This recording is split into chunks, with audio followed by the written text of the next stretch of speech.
जय हिंद दोस्तों, आप सभी का बहुत बहुत स्वागत है मेरे YouTube चैनल पे।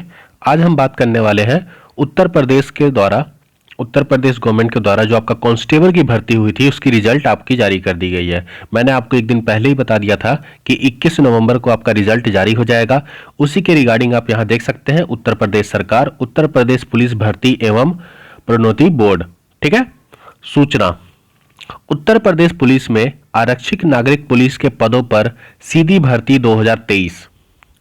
अभिलेखों की समीक्षा और शारीरिक मानसिक परीक्षण जो आपका फिजिकल होता है उसके हेतु अभ्यर्थियों का सूचना का प्रकाशन, मतलब फिजिकल के लिए यहाँ पे डेट अनाउंस कर दिया गया है। अब यहाँ पे देखिए, आगे हम समझते हैं इन सारी चीजों को।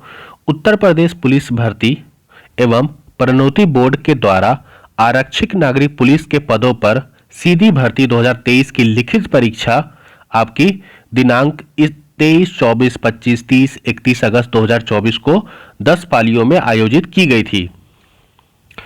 उक्त पक्ति जो भर्ती थी उसकी लिखित परीक्षा के प्रश्न पत्रों का उत्तर कुंजी समस्त स्रोतों से प्राप्त समस्त आपत्तियों पर गहन विचार किया गया तथा आवश्यकता अनुसार विशेष विशेषज्ञों के एकाधिक पैनल से अभिमत भी प्राप्त किए गए।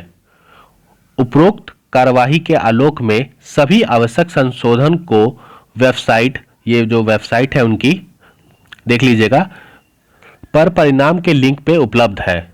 अभ्यर्थी बोर्ड की वेबसाइट पर उपलब्ध संशोधित कुंजी से, मतलब जो आंसर की है उससे अपना आंसर मिलान कर सकते हैं।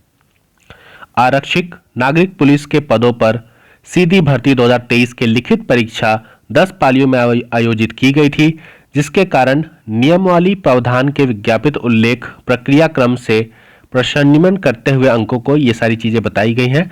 आरक्षण के सूचकांक प्रावधानों के आधार पर विज्ञापित पदों के लगभग 2.5 गुना और कुल 1 लाख से अधिक बच्चे हैं, 1,74,316 अभ्यर्थियों को शारीरिक मानसिक परीक्षण के लिए आहूतित किया गया है। मतलब टोटल बच्चे सेलेक्ट कितने हुए हैं? 1,74,316, 2.5 मतलब 2.5 गुना बच्चों को यहाँ पर बुलाया गया है। इसमें समान कट ऑफ अंक पाने वाले अभ्यर्थियों के सम्मिलित किया गया है। विभिन्न श्रेणी के अंतर्गत अभिलेखों की समीक्षा और शारीरिक मानक प्रशिक्षण हेतु बुलाए जाने पर अभ्यर्थियों का कट ऑफ अंकित निर्मित है। अब यहाँ पे आप देखिए, यूआर जो अनिश्चित होता है उसके लिए कट ऑफ कितना गया है? 214, 214 कट ऑफ किया है, ठीक है। अब वही अगर हम ईडब्ल्यूएस आर्थिक कमजोर रूप से जो बात करें तो उसका कट ऑफ गया है 187, अन्य पिछड़ा वर्ग 198, ओबीसी की बात कर रहा हूं मैं, अनुसूचित जाति 178 और अनुसूचित जनजाति का कट ऑफ गया है 146। तो आप यहां पे देख सकते हैं कि जनरल का कट ऑफ 214 214 है, ईडब्ल्यूएस का 187, ओबीसी का 198, अनुसूचित जाति एससी का 178 और अनुसूचित जनजाति का जो कट ऑफ किया है वो आपका 146 है। तो आपको ये चीजें क्लियर हो गई है। मैं यहाँ पे मेंशन कर देता हूँ, ये आपका यूआर जनरल का कट ऑफ है, ये आपका ईडब्ल्यूएस का कट ऑफ है, ये आपका ओबीसी, एससी और एसटी का कट ऑफ है। तो यहाँ पर आप देख सकते हैं कि कट ऑफ आपका अच्छा खासा कट ऑफ गया है। अगर इसी में हम महिलाओं की बात कर लें कट ऑफ में, तो यहाँ देखिए महिलाओं श्रेणी के अभ्यर्थियों का कट ऑफ, तो महिलाओं के लिए कट ऑफ गया है 203। ये आपका पुरुष का कट ऑफ था, महिलाओं का कट ऑफ इधर दिया हुआ है, ठीक। ईडब्ल्यूएस में 180 कट ऑफ गया है। ओबीसी की बात करें, अन्य पिछड़ा वर्ग 189, अनुसूचित जाति 169 और अनुसूचित जनजाति का कट ऑफ 136 किया है। तो अगर हम मेल और फीमेल दोनों की बात करें तो कट ऑफ में सिर्फ 10 मार्क्स का अंतर है। यहाँ पे 214 203 मतलब 10 से 11 मार्क्स का अंतर है। बाकी जो स्वतंत्रता संग्राम सेनानी या फिर उनके जो अभ्यर्थी हैं उनका 75 कट ऑफ गया है। भूतपूर्व सैनिक का कट ऑफ 100 गया है। तो ये आप देख लीजिएगा अगर आपका इस हिसाब में आता है तो। आगे हम देख लेते हैं, ये आपने देख लिया। अब हम आगे बढ़ते हैं।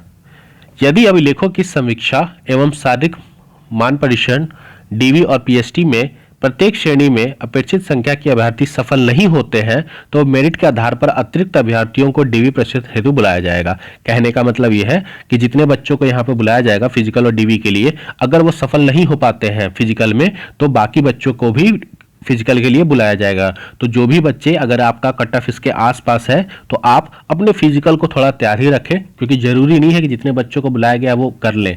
थोड़ा सा आप अपने फिजिकल को अच्छा रखेंगे तो आपका फिर आगे चल के आपके बहुत ऐसे बच्चे होंगे जिन्होंने आईटीबीपी हेड कांस्टेबल का भी भर रखा होगा, तो वो भी इंपॉर्टेंट है आपके लिए, एससीएम वाला पोस्ट। फिर बहुत बच्चे हैं जो एसएससी जीडी की तैयारी कर रहे हैं, तो वो भी रेडी रहेंगे। बहुत बच्चे हैं इसमें जो बिहार पुलिस कांस्टेबल की दौड़ कर रहे हैं, तो उनके लिए भी इंपॉर्टेंट है। तो दौड़ करते रहिए, आपको मौके बहुत मिलेंगे, इस चीज़ का ध्यान रखिएगा। उपरोक्त कई अभ्यर्थियों के अभिलेखों की समीक्षा शारीरिक मानक परीक्षण की कार्यवाही माह दिसंबर 2024 के तृतीय सप्ताह से आयोजित की जाएगी। तृतीय सप्ताह मतलब 18-20 से ये शुरू हो जाएगा, ठीक है। अभ्यर्थियों की समीक्षा और शारीरिक मानक परीक्षण हेतु अभ्यर्थियों की शारीरिक दक्षता पीटी माह जनवरी 2025 के तृतीय सप्ताह में आयोजित किया जाना प्रस्तावित है। अब देखिए यहाँ पे बोल रहा है कि आपका शारीरिक मानक की कार्यवाही आयोजित किया जाना प्रस्तावित है। इसके लिए स्थान, तिथि, समय विस्तृत सूचना बोर्ड को कर दिया जाएगा। और शारीरिक मानचन के जो आगे नेक्स्ट वालों का, तो जो नेक्स्ट है वो मार्च जनवरी में थोड़ा रेडी रहिएगा। सूचना अभ्यर्थियों के सूचना प्रकाशित की गई है। इस विषय में सूचना का अधिकार अधिनियम इतने के तहत प्रार्थना स्वीकार पत्र ये छोड़ दीजिए। संपूर्ण भर्ती संपादन इस सूचना को वेबसाइट पर अपलोड किए जाने के पर्याप्त सावधानी बरती गई है। फिर भी किसी प्रकार से अगर त्रुटि की गई है तो आप उसके लिए बोर्ड उत्तरदायी नहीं है। ये सब चीज़ें कोई इंपॉर्टेंट नहीं है। अभ्यर्थियों से अपेक्षा की जाती है कि वह महत्वपूर्ण निर्देश हेतु उत्तर प्रदेश पुलिस भर्ती और पदोन्नति बोर्ड, जो ये आपका वेबसाइट है, इसी पर सारी चीज़ों को चेक करें। आप इधर उधर वेबसाइट या इधर उधर चीज़ों पे ना जाएं। बाकी चीज़ें आपकी यही थी। मैंने आपको सारी चीज़ें यहाँ पर अच्छे से एक्सप्लेन कर दिया है। ये आपका कट ऑफ था जो ज़्यादा इंपॉर्टेंट है, इसको अच्छे से देख लीजिएगा। और जो भी बच्चों ने क्लियर किया उनको बहुत बहुत बधाइयाँ। आप फिजिकल के लिए अपनी मेहनत को करते रहें। मिलते हैं नए वीडियो में। जय हिंद।